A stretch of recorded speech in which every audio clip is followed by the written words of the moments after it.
12-годишно девојче почина попладнево откако ја изгуби битката со сезонскиот грип на детската клиника и претходно имала ранлива здравствена состојба поради други хронични болести.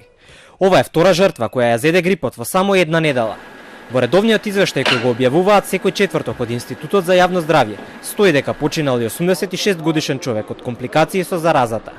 Немал никакви претходни болести, но според епидемиолозите, сите кои се на таа возраст се ризични. Се работи за пациент на 12 годишна возраст со претходни коморбидитети, односно дете кој што имало вродена мускулна дистрофија и церебрална парализа.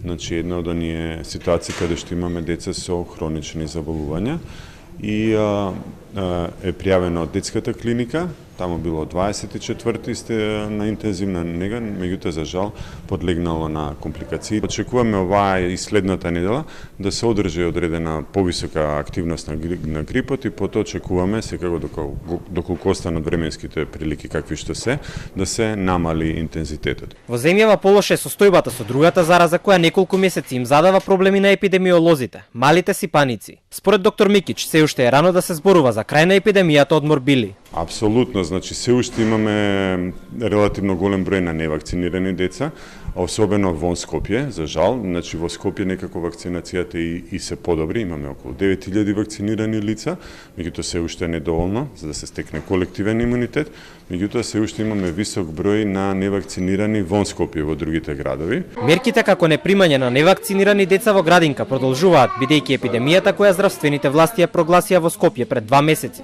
се уште ќе потрае. Комисијата за заразни болести редовно се состанува. Овде во Институтот за јавно здравје секојдневно ги проверуваат податоците кои стигнуваат за нови заболени од морбили. Епидемијата освен во Скопје се прошири во Тетово и во Куманово.